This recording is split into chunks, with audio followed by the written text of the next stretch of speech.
하나님 말씀은 창세기 1장 26절에서부터 28절까지 또 2장 7절 함께 읽습니다. 한 목소리로 1장 26절에서부터 28절까지 읽습니다.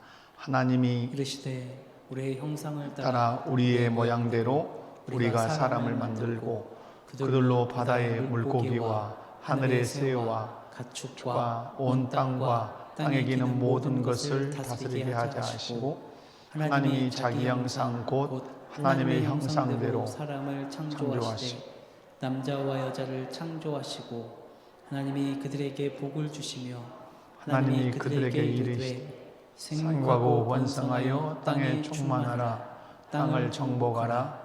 바다의 물고기와 하늘의 새와 땅에 움직이는 모든 생물을 다스리라 하시니라.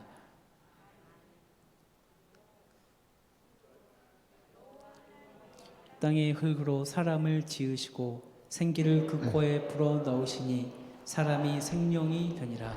아멘. 아멘. 할렐루야. 우리 신앙에는 크게 두 기둥이 있다고 제가 말씀을 드렸습니다. 그 두 기둥이라고 하는 것은 하나는 뭐라 그랬습니까? 하나는 창조신앙. 모르시는 건 아니죠. 우리 잘생기네요.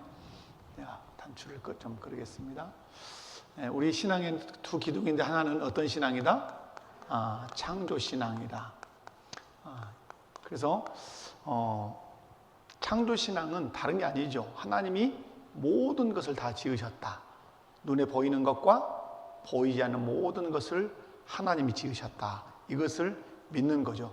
지으시되 조금도 악하게 짓지 아니하시고 모두 당신의 성품을 따라서 선하게 지으셨다. 창조신앙을 가질 때 우리에게 설정되는 것이 있는데 그것이 무엇이다? 하나님과 관계가 설정이 된다. 창조신앙을 믿을 때 어떤 관계로 설정이 되죠? 하나님이 나의 창조주시고 나는 그분의 피조물이다.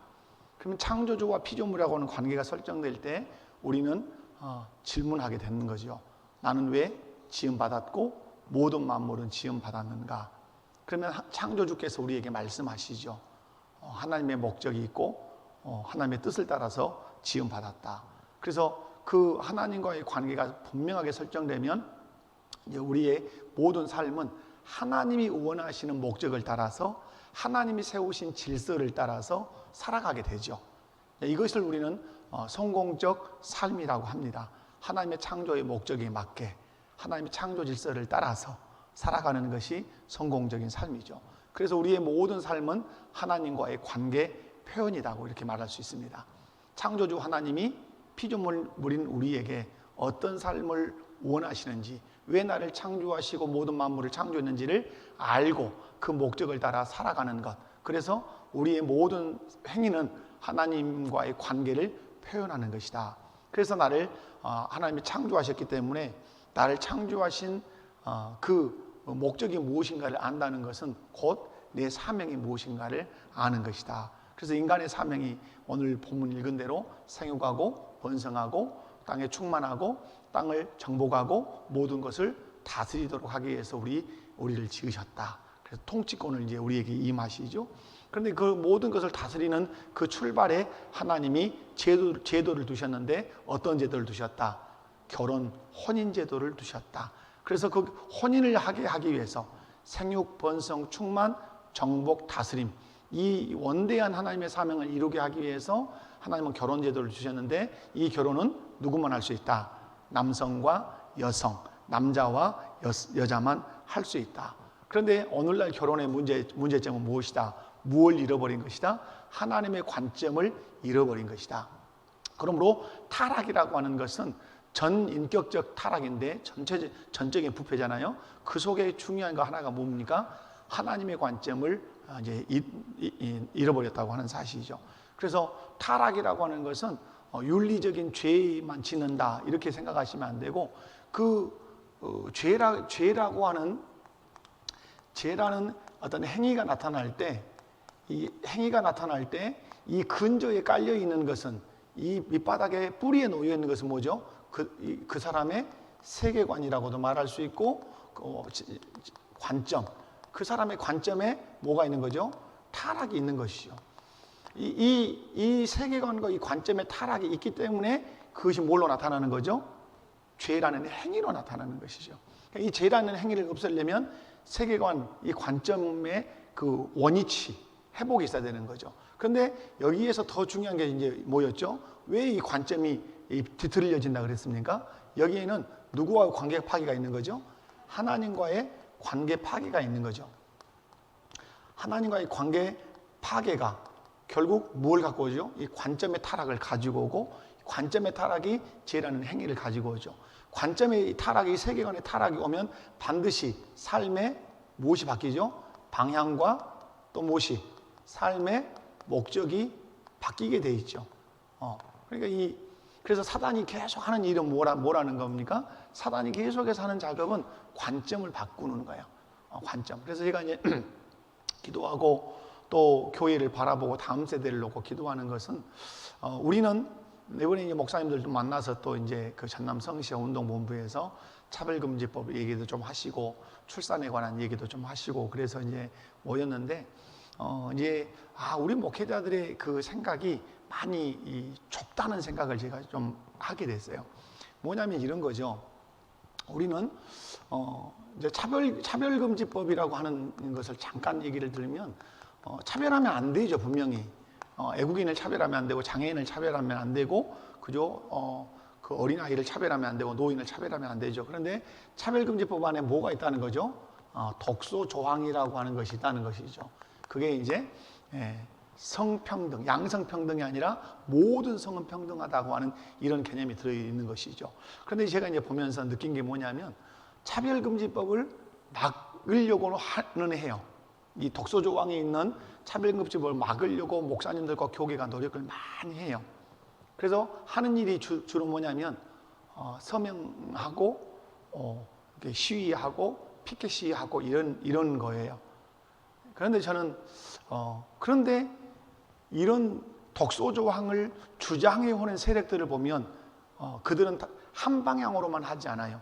제가 말했죠. 이상한 변호사 우영우, 제 아내가 저한테 그 설교 끝나니까 그 얘기 하더라고요. 자기가 이제 가서 그것이 어떤 전개를 가지고 갔는가 봤더니 아주 예리하게 봤더라고요. 이 이상한 변호사 우영우라고 하는 이 드라마는 케이스를 가지고 가는 건데, 저한테 그래요. 하나하나가 다 소수자를 향한 이 드라마다. 그리고 나 제가 쭉 훑어보니까 다 소수자를 향한 그런 이 케이스예요. 그래서 여러분 보면 드라마로 레즈비언의 동성애를 싹 조장을 해요. 드라마를 가지고. 그죠? 그러니까 여러분, 우리가 해야 되는 일이 뭐냐면 그냥 반대하는 것 가지고는 안 돼요. 이상한 변호사 우영우라고 하는 이 드라마를 만든 누가 있는 거죠? 원 작가가 있는 거잖아요. PD가 있는 거잖아요. 그러면 여기서 이정태 목사가 막 소리를 지르고 설교를 하고, 어떤 분은 국회 앞에 가서 피켓 시위를 하는 것보다 더 큰 힘이 어디가 있어요? 작가 하나를 만들어내는 것이에요. PD 한 사람을 길러내는 것이에요. 그것이 어마어마한 일을 끼치는 거예요. 제가 이제 어떤 강의 하나를 들었는데, 그 강의에서 그런 얘기를 해요. 이런 독소 조항을 만들어서 제3의 성이나 이런 성을 인정하는 무리를 이제 우리가 그 자유주의, 진보주의 이렇게 얘기를 한다면, 우리가 이제 신앙적 개념으로 보수를 제가 말하는 겁니다. 그런데 얘기를 뭐냐면, 이런 것을 주장하는 제3의 성이나 차별금지법, 독소 조항을 주장하는 이 사람들의 컨텐츠는 화려하대요. 입이 떡 벌어지게 화려해. 그러나 우리 기독교가 내미는 것은 어떤 전단지 하나 줘도 너무 엉성한 거예요. 보기 싫어. 근데 이런 것들을 이런 제3의 성을 주장하고 이런 사람들은 하나를 주면 읽어보고 싶고 너무 심플하고 이 컨텐츠가 너무 고급화되어 있는 거야. 근데 우리는 뭐예요? 안 되는 거죠. 제가 청년대학부 사역하고 중고등부 사역할 때 제가 이제 그 논문을 그 성경적 개혁주의 관점에서 본 뉴에이지에 대한 비판 이렇게 썼어요. 그래서 제가 오늘 또 뉴에이지에 대한 것을 꺼내서 봤어요. 아주 지금은 뉴에이지 얘기를 잘 안 하는 거거든요. 그리고 성경 공부하면 나오기도 하죠.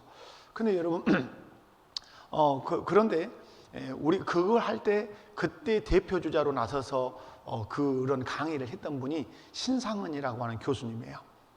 지금 선교사라고도 하는데 그분이 이제 어떤 말을 우리에게 했냐면 이런 거예요. 영화가 끝나고 나면 드라마가 끝나고 나면 자막이 막 올라가죠. 그 자막에 누가 나오죠? 사람들의 이름이 눈에 보이든 읽을 수 있든 읽을 수 없든 막 올라가요. 그 한 편의 드라마를 위해서 이 사람들이 있었다는 거예요. 그 중에 가장 중요한 사람이 누구죠? 작가죠. 그 다음에 중요한 사람이 누구죠? 감독이나 PD죠. 그리고 나서 이제 주연 배우, 조연 배우, 이제 연출자들이 쭉 나오는 것이죠. 음향. 그때 그 신상은 교수가 한 얘기가 있었어요. 교회가 길러내야 되는 사람이 있다. 그게 누구다? 작가를 길러내라. 그럼 어떤 작가를 우리는 길러내겠어요? 남성과 여성으로 하나님이 인간을 창조한 것이 얼마나 아름다운 것인지를 이렇게 글로 써내는 작가들, 영화 감독들, 그런 영화 감독들. 우리는 그런데 오로지 어떤 거 훌륭한 사람 그러면 뭘만 생각하죠? 훌륭한 사람, 대통령 되는 거, 그죠? 뭐 장관 되는 거, 법관 되는 거, 의사 되는 거, 이런 것만 크다고 생각해요. 그리고 우리의 사각지대가 어디가 있어요? 그런 예능 부분에가 있는 거죠. 여러분, 그 유퀴즈 가는 이 유재석 씨 같은 사람들은 그 사람 말이 영향을 엄청 끼치잖아요. 손흥민이라고 하는 축구 선수가 오니까 얼마나 많은 영향을 끼쳐요. 오늘 우리가 여기서 한번 살펴야 되는 것은 교회가 시야를 어떻게 해야 된다? 넓히셔야 돼요. 아주. 그래서 우리 교회 안에서 이런 글을 쓰는 작가들도 나와야 되고, 영화 감독도 나와야 되고, PD도 나와야 되고, 물론 장관도 나와야 되고, 연예인, 예능인들도 나와야 되죠. 여러분 연말에 시상식 할 때 여러분이 그 가슴에 전율이 쫙 흐를 때가 어느 때예요? 이 모든 영광을 하나님께 돌려드립니다. 연예인이 시상할 때 그 고백을 하면 우리 전율이 쫙 흐르잖아요. 그런 사람들을 길러내야 할 책임이 학교에가 있지 않지요. 어디에가 있죠? 교회에 있지요. 그래서 오늘 교회 교육을 저는 지금 이런 이 말씀을 전하고 여름 성경학교 놓고 기도하고 수련 놓고 기도하면서 우리 교회가 시야를 넓혀야 될 필요가 있겠구나. 어쩌면 비세는 것을 감당하고 살아야 될지도 모르겠다는 생각도 해봤어요. 비세면 거기다가 대야 받쳐놓고 살고 그 재정을 어디에다가 쏟아부어서 다음 세대에 쏟아부어서 우리 다음 세대 안에서 훌륭한 작가가 나오고 PD가 나오고 감독이 나오고 변호사가 나오고 이렇게 하는 것이죠. 그래서 잘못된 법안들이 만들어지지 못하도록 그것이 전방위적으로 이 하나님 나라 사상이 흘러갈 수 있도록 이렇게 하는 것이 아주 중요하다. 그래서 관점을 어떻게 바꾸죠? 그런 드라마를 통해서 바꿔 버린단 말이에요. 그죠? 쉽게 바뀌어요. 그래서 여러분 타락이라고 하는 것은 다른 게 아니에요. 뭐가 타락하는 거예요? 관점이 바뀌는 거예요. 그런데 이것은 근본에 어디가 있다? 하나님과 관계가 깨졌기 때문에, 하나님을 모르기 때문에 그런다 하는 것이죠. 그래서 여러분 지난 시간에도 말씀드렸지만 지금 우리 정신세계를 지배하고 있는 사조가 무슨 사조자 그랬어요? 제가 말할 때 지금 우리 정신사조를 지배하고 있는 사조는 포스트 모더니즘이라고 제가 말씀드렸어요. 이건 뭐냐면 상대주의예요. 상대주의. 무엇과 싸우겠다는 거예요? 이것은 절대주의와 싸우겠다는 거예요. 지금 이 사조가 여러분이 의식하든 의식하지 않든 지금 이 시대에 우리 사람들의, 우리 아이들의 정신세계를 지배하고 있는 사조가 이 포스트 모더니즘이에요. 그것의 주장은 이거예요. 상대주의, 절대는 없다 이거예요. 그러니까 절대주의와 싸우는 거예요. 그럼 절대주의는 어디밖에 없어요? 절대주의는 교회밖에 없고 성경밖에 없어요. 하나님 그분만이 절대자시고 그분의 말씀만이 절대적인 것이고 그분이 하라고 명령한 것, 하지 말라고 한 것만 절대적인 것이에요. 그런데 그런 절대는 있다 없다? 없다. 일일이 들어서 하나님만이 참신이다. 그런 거 없다. 그래서 여기서 나오는 게 하나님은 한 분이다. 그죠? 써볼게요. 하나님은 한 분뿐이다. 믿으십니까? 여러분 한 분뿐이다. 이렇게 되죠. 그러면 상대주의는 뭐라 그럴까요? 아니야. 다양한 신이 있어. 다양한 신. 그래서 나오는 게 뭐죠? 여기서 탄생하는 게 종교 다운주의라고 하는 게 탄생을 하는 거예요. 종교 다운주의. 그래서 여러분 감리교 같은 데는 종교 다운주의가 이미 깊이 뿌리 내렸어요. 제가 신학교를 졸업할 때 변선환 교수라고 하는 이분은 이제 소천에 있어요. 돌아가셨어요. 이분은 감리교단 안에 있으면서 불교에도 구원이 있다고 가르친 분이에요. 여러분 그러니까 교단이라고 하는 것은 대단히 중요한 거예요. 무엇 때문에 교단들이 형성이 되죠? 뭐 정치적인 체제도 있지만은 교리적인 것도 커요. 우리 교단이 통합체가 나뉘어진 것도 정치적인 것도 있지만 교리적인 것도 컸단 말이에요. 문서설 때문에. 이런 것 때문에. 여러분 감리교 변선한 교수는 그런 거예요. 제가 말했죠. 청파모 교회 김모 씨 그분의 스승 같은 사람은 순천가 계셔요. 순천과. 그 사람은 목사인데 이모 목사인데 목사라는 직함을 담았지만 전공이 뭐냐면 불교의 그 뭐라고 그러죠? 경전이에요. 불교의 경전을 전공한 사람이에요. 근데 이 사람은 불교 절에 가서 계속 강의를 해요. 그리고 불교식으로 인사도 이렇게 해요. 그분은. 그러면서 목사예요. 그런데 그런 분과 아주 막역하고 또 그분을 선생님처럼 그렇게 살죠. 여러분 기억하셔야 될 것은 지금 이 시대에 우리 아이들의 세계를 뭐가 지배한다? 상대주의가 계속 지배해요. 하나님은 한 분뿐이다 그러면 아니다 그래요. 불교에도 구원이 있고 유교에도 구원이 있고 남미 호랭교에도 있고 범신은 저 바위 앞에 가서 비는 거기에도 구원이 있어요. 너희가 가려고 하는 건 천국 한 군데 아니냐? 극락이라나 천국이나 다 같은 거야. 가는 등산로가 여러 개듯이 여러 종교를 통해서 한 곳 그 천국을 가는 거야. 이게 상대주의가 가지고 온 지금 종교다운주의예요. 그죠? 그런 부분들 여러분 이제 보시면서 되고 또 그리고 이 앞전 시간에 말씀드린 것처럼 우리는 남성과 여성뿐이에요. 이건 절대죠. 그런데 상대주의가 공격을 해 들어오면 남성과 여성만이 아니라 제 몇 성이 있다? 3회성이 있다는 거예요. 내가 남자여도 내가 의식하는데 나는 여자라고 의식하면 나는 여자라고 주장할 수 있어요. 그래서 나는 여자라고 주장하면서 여자 화장실에도 갈 수 있고 그대로 나는 여탕에도 들어갈 수 있고 여자 탈실에도 들어갈 수 있어요. 지금 유럽은 그것 때문에 폐해가 이미 오래요. 제가 오늘 온숭이 두창에 대해서 봤어요. 처음에 온숭이 두창이라고 하는 것이 여러분 보도가 될 때 제일 먼저 나왔던 게 뭐였어요? 제일 먼저 이건 어디서 온 거다. 이것은 남성 간의 성행에서 온 거라는 뉴스가 다 자막에 떴어요. 그러다가 그것이 사라졌어요. 사라지면서 나오는 말이 뭐냐면 긴밀한 접촉에서 온다 이렇게 했어요. 그런데 오늘 제가 캡처를 했어요. 그것을 근거를 대시오 또 그럴 수 있으니까 지금 영국이 다시 지금 코로나 같은 게 이게 돼요. 그런데 영국이 지금 온숭이 두창이 확산될 조짐을 보이고 있어요. 그런데 거기서 학자들이 뭘 말했는가? 10만 명이라고 하는 동성애자 축제가 있었어요. 런던에서. 우리는 어디서 있었어요? 광화문에서 있었어요. 그런데 런던에서 몇만 명이 했다고요? 10만 명이 모여서 동성애 축제를 했어요. 그래서 영국 정부가 하는 말이 뭐냐면 2주 후를 경계하라. 나타날 가능성이 이제 2주 후부터 나타날 수 있다. 그래서 이 원숭이 두창을 어디로, 영국 정부도 어디로 보고 있는 거예요? 남성 간의 성행위에서 정확하다고는 말하지 못하지만은 이라고 부연 설명을 하고도 있어요. 자, 자고로 성경은 남성과 여성만 말해요. 그러나 포스트 모더니즘이라는 체계가 사람들의 사고를 지배할 때 아니다. 제3의 성도 있다. 이렇게 보는 것이죠. 자, 오늘 제가 이제 보려고 하는 것은 두 번째 이제 기둥이에요. 창조 신앙이 이제 있다면 무슨 신앙이 있는 거예요? 힘있게 얘기를 좀 해보세요. 창조 신앙에서 무슨 신앙이 있어요? 네, 구속 신앙이 있어요. 자, 창조 신앙이 있다면 구속 신앙이 있죠.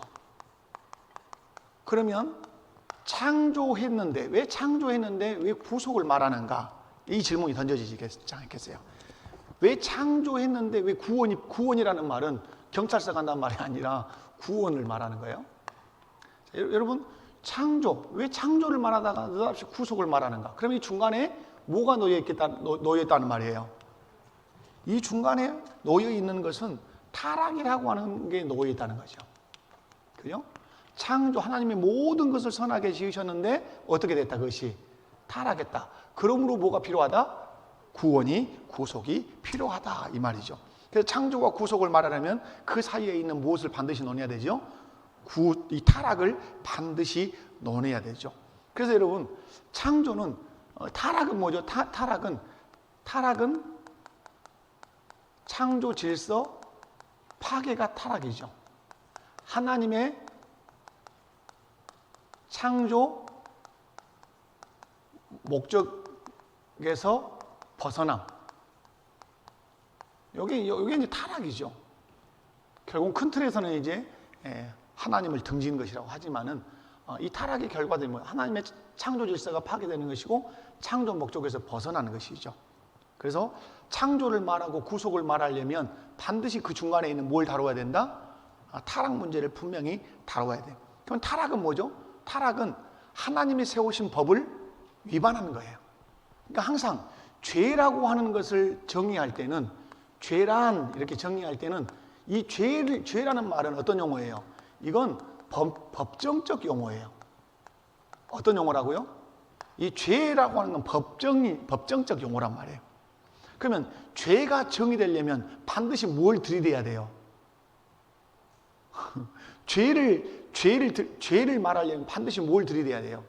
법을 들이대야 되는 거죠. 그러면 타락했다. 그러면 죄를 지었다는 말이죠. 그러면 어떤 죄를 지었다는 말이냐? 이게 나와야 되죠. 그러면 여러분, 아담과 하와가 죄를 지었다라면 법으로, 그 죄가 무엇인가를 법으로 제시를 해야 되죠. 그게 뭐죠? 그게 우리가 말하는 선악과를 따먹음이죠. 이게 뭐죠? 이거 자체가 법이죠, 법. 그러므로 선악과를 따먹은 것은 법을 어긴 행위죠. 그것이 죄가 된 것이죠. 그러니까 우리가 죄 그러면 법정적인 용어라는 사실을 기억하시고, 그러면 아담과 하와가 죄를 지었다는데 그 죄가 어떤 법을 어겼다는 말이냐라고 그 법적인 조문을 갖다 대야 돼요. 그 법적인 조문이 뭐예요? 선악을 알게 하는 실과를 먹지 말라고 하는 하나님의 법조문이 있었단 말이에요. 그 법조문을 위배한 거예요. 그것이 이제 타락을 가져왔죠. 여러분, 그래서 인간이 하나님의 법을 버리고 이제 하나님을 등진 것이 이제 타락이다. 그렇게 되니까 결국은 어떠죠? 이제 하나님을 등진 결과 그들은 하나님의 창조 질서를 어기면서 살게 되고 하나님의 창조 목적에서 벗어난 삶을 살게 되죠. 사람을 대하는 것이 달라요. 여러분, 가인이 타락한 이후에 사람을 대할 때 어떻게 대하죠? 죽입니다. 누구에게 손해를 끼쳤다고 생각하니까? 자기에게. 그래서 사람을 어떻게 보냐면 타락한 이후에는 이용의 대상으로 자꾸 봐요. 우리도 실상은 사람을 많이 이용하면서 삽니다. 그러지 않습니까? 여러분, 사람 이용하지 않습니까? 심지어는 남편도 이용하고, 심지어는 아내도 이용하고, 심지어는 자식도 이용해 먹기도 하죠. 예. 그래서 사람을 이용의 대상으로 여기는 것도 이제 있죠. 그래서 왜 그러면 이렇게 창조 질서에서 이들이 어긋나는가? 늘 여기로 돌아와야 되죠. 그들의 관점이 타락했기 때문에, 하나님의 관점을 이제 갖지 못하기 때문에 세속적 가치로 만물을 보고 사람을 보죠. 그래서 이것을 창조 질서의 파괴, 그 창조 목적에서 벗어남, 이것을 우리가 로마서로 끌고 오면 뭐라고 얘기하죠? 순리를 뭘로 썼다? 영리로 썼다. 창조 질서 하면 순리죠.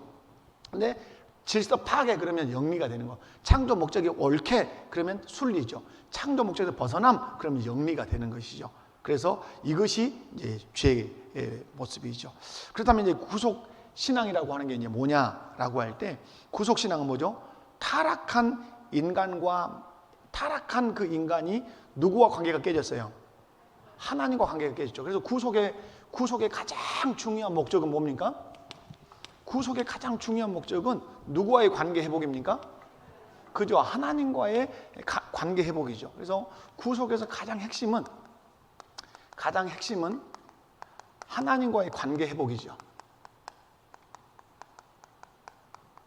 하나님과 관계 회복. 그런데 이 관계 회복이 그냥 되냐? 그냥 되지 않죠. 반드시 여기에는 뭐가 필요하죠? 여기는 중보자가 필요하죠. 관계를 회복하는 다리 중보자가 필요하단 말이에요. 그 중보자가 누구십니까? 예수 그리스도시죠. 예수 그리스도 없이 우리는 하나님과 관계가 회복될 수 있다 없다? 없지요. 그래서 유일한 방편이죠. 왜? 죄 없는 인간이 하나님과 관계를 회복할 수 있는 중보자가 될 수 있죠. 그러나 이 세상에 아담의 후예로 태어난 모든 사람은 죄 없는 자가 단 한 사람도 존재하지 않죠. 그래서 하나님이 특단의 조치를 세우신 거죠. 사람으로 나게 하되 누구를? 죄 없는 예수 그리스도를, 당신의 아들을 사람의 몸을 입게 해서 동정녀의 태를 빌려서 태어나게 하신 것이죠. 그 예수님이 결국은 제물이 되셔서 십자가에서 죽으시죠. 그래서 모든 인류를, 그래서 예수님의 십자가 죽음은 통전적으로 큰 틀에서는 누구를 위한 죽음이에요? 온 인류를 위한 죽음이죠. 온 인류를 위한 죽음. 이제 이것을 구속사적으로 보면 하나님의 택한 백성을 위한 죽음이기는 하지만 전체적으로 보면 누구를 위한 죽음이라고요? 온 인류를 위한 죽음이에요. 그런데 이 온 인류를 위한 이 죽음이 나의 구속이 되려면 반드시 해야 되는 행위가 있죠. 그 행위가 뭐죠? 예수 그리스도를 내 구주로 믿고 영접하고 받아들이는 것이죠. 아무리 예수 그리스도의 그 보혈의 공로가 온 인류의 죄를 다 덮고 씻고 남음이 있다 할지라도 그 예수님을 내 마음의 구주로 영접하지 않으면 그 구속은 내게 영향을 끼친다 못 끼친다? 절대로 끼치지 못한다는 사실이죠.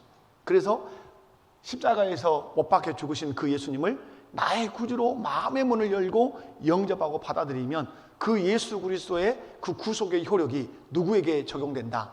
나에게 적용되어서 내 모든 죄, 과거의 죄, 현재의 죄, 미래의 죄, 모든 죄를 예수의 피가 완전하게 정결하게 한다. 그래서 그 죄의 용서함을 받은 사람이 영생을 얻고 하나님의 자녀가 되고 하나님 나라를 유업으로 이미 얻게 되는 은혜를 주신다고 말씀합니다. 요한복음 우리 3장 16절 말씀 보면 뭐라고 말씀하죠? 하나님이 세상을 이처럼 사랑하사 독생자를 주셨으니 이는 저를 믿는 자마다 멸망하지 않고 영생을 얻게 하려 하심이라.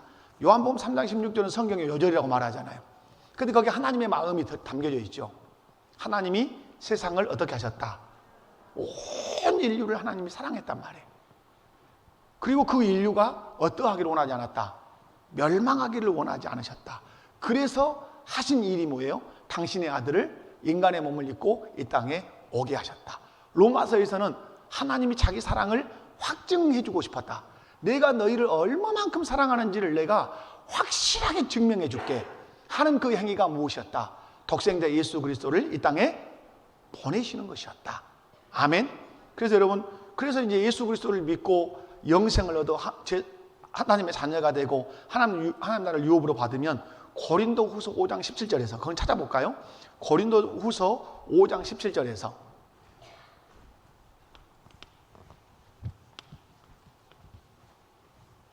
고린도후서 5장 17절 존재적인 또 생명의 변화이면서 동시에 존재적 변화에 대한 말씀을 여기서 합니다. 고린도후서 5장 17절 자 시작. 그런즉 누구든지 그리스도 안에 있으면 새로운 피조물이라 이전 것은 지나갔으니 보라 새 것이 되었도다. 아멘. 그리스도 안에 있으면 어떤다? 새로운 새로운 피조물이다. 우리는 여러분 보실 것은 창조도 피조물이지만 창조도 우리를 만드는 과정이지만 구속도 무엇이다? 만드는 것이에요. 창조도 우리를 만드는 것이지만 구속도 우리를 새롭게 만드는 것이에요. 그래서 이것을 새로운 피조물이다 할 때 이것을 무슨 창조라 그래요? 재창조 또는 새창조 이렇게 하는 거죠. 그런데 어디에 있어야 새로운 피조물 재창조가 되는 거죠? 그리스도 안에 있으면, 그리스도 안에 있단 말은 예수 그리스도를 어떻게 하면? 믿으면이죠. 믿으면. 예수 그리스도를 믿으면 새로운 피조물이 돼요. 가서 어디 교회에 와서 1억을 헌금해야 새로운 피조물이 되는 게 아니라 나를 위해서 온 인류를 위해서 십자가에 못 박혀 죽으신 그 예수님을 나의 구주로 나의 죄를 위해서 죽으셨다는 사실로 그대로 믿고 받아들이면 죄 사함 받아서 새롭게 창조된단 말이에요. 그래서 그리스도 안에 있으면 뭐가 된다고요? 새로운 피. 여러분이 지금 그러면 어떤 거예요? 여러분 70세가 되셔서 얼굴에 주름이 있고 기력이 없어도 주님은 여러분에게 말씀해요. 예수 그리스도를 믿는 여러분이라면 다 누구라고? 새로운 피조물이라. 내가 예수 그리스도의 구속을 통해서 너를 새롭게 창조했다고 그렇게 말씀해요. 그래서 여러분 새 것이 되었다는 말은 이 새 것이 되었다는 말은 새로운 존재가 된 것이죠. 이 존재론적인 의미가 있는 거예요. 새로운 존재가 됐다. 그래서 그 새로운 존재가 되면 이제 제가 지금 끌고 가려고 하는 의도가 뭡니까? 새로운 존재가 되면 이 사람의 무엇이 더 바뀌는 거예요. 아까 얘기한 것처럼. 지금 제가 얘기하려고 하는 건 지금 요거잖아. 하나님과 관계가 파괴되니까 관점이 타락됐어요. 그러면 새로운 피조물이 됐다는 말은 어디가 지금 회복됐다는 말이죠? 하나님과 관계가 회복이 됐다는 말이에요. 그러면 하나님과 관계가 회복이 된 새로운 피조물이 됐다면 이 사람은 뭐가 더 회복이 될까요? 이 사람의 관점이 회복이 되죠. 관점이 회복이 된단 말이에요. 바른 관점을 갖게 된단 말이에요. 여러분, 그래서 여러분들 이제 지난 시간에도 말씀드렸지만은 예수 그리스도의 제사함이라고 하는 것을 제사함이라고 하는 하나로만 보면 안 되고 죄사함은 무엇이다? 전 인격의 변화. 이걸 꼭 기억하셔야 돼요. 죄사함은 뭐라고요? 전인격의 변화를 가져와요. 왜 그러냐면 죄로 인해서 타락은 뭐예요? 전적 타락이에요. 우리 칼빈의 5대 교리에서 우리 인간은 조금 부패했다, 아니면 많이 부패했는데 조금 남겨놓고 부패했다, 이럽니까? 아니면 완전히 부패했다. 그래서 우리가 기도할 때 죽을 수밖에 없었던 이 말은 안 맞는 거예요. 죄로 죽었던 우리란 말이에요. 완전히 타락, 완전히 죽은 거예요. 그러니까 뭐예요? 관점도 그렇게 타락해버린 거예요. 그러면 예수 그리스도의 중보 사역을 통해서 새로운 피조물이 됐으니까 관점이 회복됐다. 왜? 제3은 전인격의 변화를 가져온다. 그러나 잊지 않아야 되는 것은, 그러면 우리의 관점이 완전히 완벽하게 변화되는가? 그럴까요? 그러지 않을까요? 그렇지 않아요. 우리의 관점은 예수를 믿으면서 서서히 변화가 되기 시작하는 거예요. 여러분, 하루아침에 우리의 관점이 천지가 개벽하듯이 바뀌지 않아요. 우리의 관점은 따라서 해볼까요? 점진적으로 바뀐다. 이제 왜 이게 중요하냐면요, 여러분, 관점은 어떻게 바뀐다고 했어요? 제가 점진적 변화예요. 왜 이게 관점이 이제 점진적 변화냐? 관점의 이 점진적 변화와 함께 가는 게 뭐냐면, 관점이 바뀐 만큼 뭐가 있을까요? 관점이 바뀌면 뭐가 바뀌어요? 큰 틀에서 그의 삶에 뭐가 와요? 변화가 오죠. 거짓말했던 사람 거짓말 안 하고, 사기쳤던 사람 사기 안 치고, 그죠? 이런 관점이 바뀌면 그 사람의 삶이 변화된단 말이에요. 이 삶이, 그러므로 관점이 점진적으로 변화된다는 말은 그 사람이 점진적으로 뭐 한다는 말이에요? 변화된다는 말이에요. 제가 지금 잘 여러분에게 설명 잘하고 있죠? 자, 관점이 점진적으로 변화된다는 말은 내가 점진적으로 변화된단 말. 이것을 신학으로 얘기하면 그걸 뭐라고 얘기할 수 있어요? 성화라고 하는 거예요. 성화. 그러므로 성화는 어떻게 이루어져요? 성화는 관점이 바뀐 만큼 성화되는 거예요. 아멘? 내 보는 눈이 성경적으로 바뀐 만큼 나는 성화되게. 그러면 여러분이 예수를 10년 믿었냐 20년 믿었냐 이것도 중요하지만 더 중요한 게 뭐예요? 30년을 믿었어도 이 보는 눈이 성경적으로 안 바뀌면 그 사람, 여러분, 예수를 믿으면, 자, 예수 믿으면 이 사람을 니고데모에 관한 말로 하면 뭐라 그래요? 거듭났다. 이제 새로 태어난 거죠. 탄생, 태어남이에요. 자, 분명히 예수 믿으면 새로 태어나요. 네 하고 영적인 신생아로 태어난단 말이에요. 그 영적인 신생아로 태어나면 이 사람은 어떻게 해야 돼요? 자라가야 되죠. 그 어디까지 자라가야 돼요? 성년에 대해서 그리스도의 모습이 나타나도록 자라가야 돼요. 그러면 예수 믿어서 거듭나서 이 사람이 성장하려면 이 성장을 어디로 끌고 와야 돼요? 성장은 관점이 변화됨으로 성장하는 거예요. 그러므로 예수를 30년을 믿었어도 예수 믿는 순간에 거듭은 났어. 그래서 새로 태어는 났어. 그런데 이 사람의 관점이 죽어도 안 바뀌어. 성경 말씀을 아무리 들이밀고 설교를 하고 아무리 쏟아부어도 절대로 관점은 안 바뀌어. 그러면 이 사람은 영적인 누구예요? 영적인 유하고 영적인 성인 아이예요. 그러니까 여러분, 예수를 30년 40년 믿었는데 교회 안에서 교회를 어렵게 하는 사람들이 있어요. 죄송한 얘기지만 여러분 왕왕 봐왔어요? 안 봐왔어요? 안 봐왔군요. 다행입니다. 천만다행이요.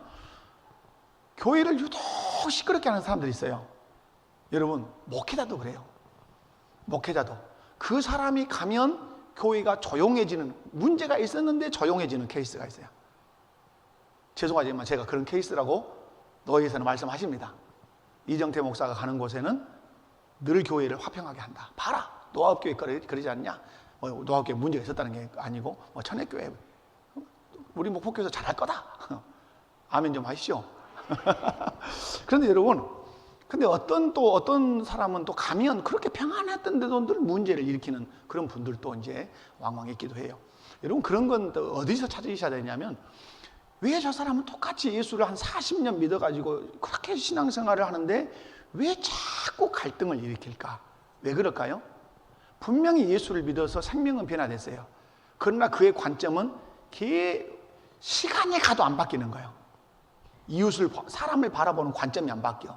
공동체를 바라보는 관점이 안 바뀌어.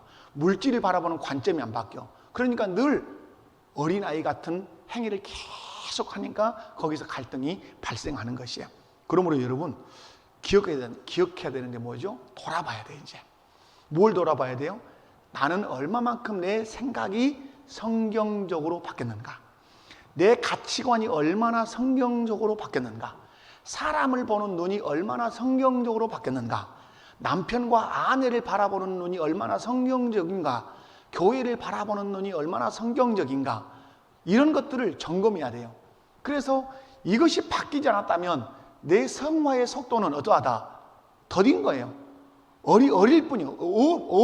어른이라고 하는 이 덕대는, 이 허우대는 가지고 있어도 그 속사람, 그 영의 사람은 어린아이인 거예요. 그러니까 우리 상담학에서 그 성인 아이라고 있잖아요. 성인 아이. 분명히 이 사람은 쉬운 살에 먹은 성인이요. 그런데 그 사람이 가정에서 자녀들을 다루거나 아내와 관계나 회사에서 어떤 관계는 늘 갈등을 일으켜. 왜 그렇습니까? 허우대는 어른인데 그 속 사람은 어때요? 아이. 자라지 못한 아이의 기질이다. 그게 이제 우리 상담학에서는 상처. 그 상처가 그 사람을 자라지 못하게 한다. 그래서 그 상처를 치유하고 꿰매고 싸매주어야 이 사람이 자라서 그 어린아이의 일을 벌인다. 성경도 이제 그런 말씀을 하시잖아요. 그래서 여러분, 오늘 점검은 그거 하셔야 돼요. 내가 예수 믿어서 새로운 생명으로 거듭났다면 나는 얼마만큼 내 성화가 이루어졌는가? 근데 그 성화는 절대적으로 어디와 함께 간다? 관점의 변화와 생각의 변화와 가치관의 변화와 함께 가는 거예요.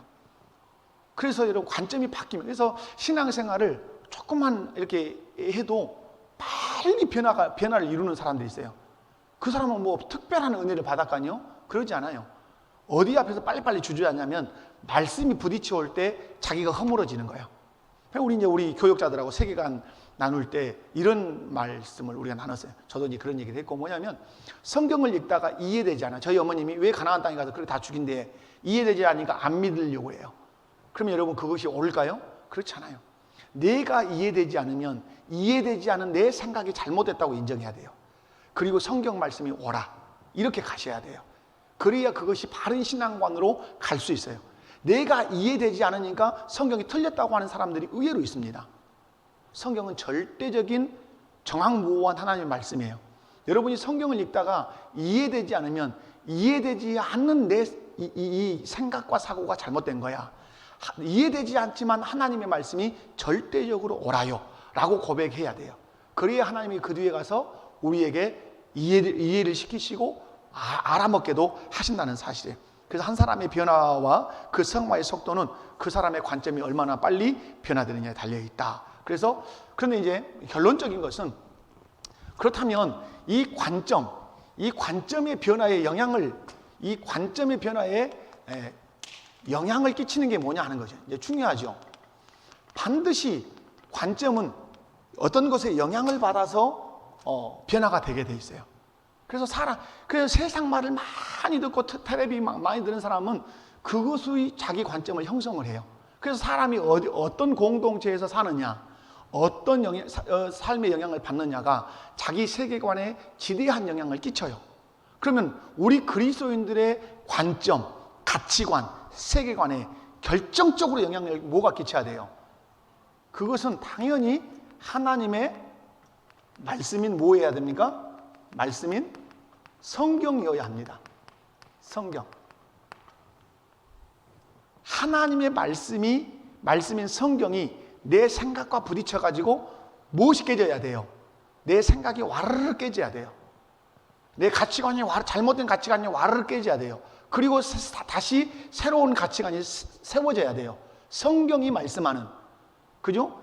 하나님이 말씀하는 그 가치관과 세계관으로 세워져야 돼요. 그래야 그때부터 이제 하나님이 원하는 관점으로 바라볼 뿐만 아니라 하나님이 원하는 관점으로 살게 돼요. 이것을 우리는 변화됐다 이렇게 말해요. 그래서 여러분, 교회가 지대하게 해야 될 일이 무엇입니까? 말씀을 쉼없이 가르치는 거야. 성도는 힘써야 될 일이 뭐죠? 말씀을 쉼없이 듣고 배우는 거예요. 그러면 이 말씀을 들을 때 성도들에겐 기본 성향이 있어요. 말씀을 들을 때 부딪혀오고 찔려오고 내 양심을 막 뒤흔드는 말씀들이 있어요. 그때는 딱 틀어잡고 싸워야 돼요. 그리고 반드시 그 말씀 앞에서 내 잘못된 사고와 가치관과 생각이 굴복해야 돼요. 항복해야 돼요. 이런 시간에 말씀을 들을 때 무엇이 항복해야 돼요? 내 잘못된 생각과 잘못된 가치관이 백기토항해야 돼요. 하나님, 내가 잘못했습니다. 잘못 생각했습니다. 이제 하나님의 생각과 하나님 말씀대로 말씀을 붙들고 그 관점을 바라보고 그렇게 살아가겠습니다. 그래서 여러분, 예배는 뭡니까? 예배는 하나님 앞에 항복하는 시간이에요. 예배는 하나님의 말씀 앞에 무릎 꿇고 항복하는 시간이에요. 내 가치관을 완전히 부서뜨리는 시간이에요. 그리고 예배당을 나설 때는 새로운 가치관의 벽돌을 하나씩 놓으면서 예배당을 나가셔야 돼요. 그래야 세상과 대면에서 싸울 때 우리가 승리할 수 있는 것이죠. 여러분, 신앙생활은 무엇인가? 신앙생활은 하나님의 말씀 앞에서 지속적으로 깨지는 것이에요. 하나님의 말씀 앞에서 내 잘못된 생각과 가치관이 지속적으로 깨져가는 것, 이것이 진정한 바른 신앙생활이에요. 그런데 우리는 이런 신앙생활을 잘 고민하지 않아요. 깨지고 울어야 돼요. 흐느낌이 어디서 있어야 돼요? 말씀 앞에서 깨지면서 울어야 돼요. 내가 이런 잘못된 생각을 가지고 내가 살았구나. 그래서 내가 하나님 마음을 아프게 했구나. 우리 형제들을 아프게 했구나. 교회 공동체를 어렵게 했구나. 그것에 사무쳐서 눈물 흘리는 흐흐거림이 예배당에 이곳저곳에서 일어나야 돼요. 그래야 교회 공동체가 거룩한 공동체가 되고 세상과 맞짱을 뜰 때 승리할 수 있는 교회 공동체가 되는 거예요. 어쩌든지 하나님 말씀 앞에서 여러분이 늘 항복하시고, 그리고 여러분의 심령에 잘못된 가치관은 내려놓고 하나님 나라 세계관으로 세우는 그런 시간 되셔서, 소극적으로는 내가 변화되는 시간이지만 적극적으로는 우리의 심령과 삶에 하나님 나라를 건설하는 그런 성도가 꼭 되시기를 주님의 이름으로 축원합니다. 우리 함께 찬양하겠습니다. 나의 마음속에 온전히, 이 찬양을 드리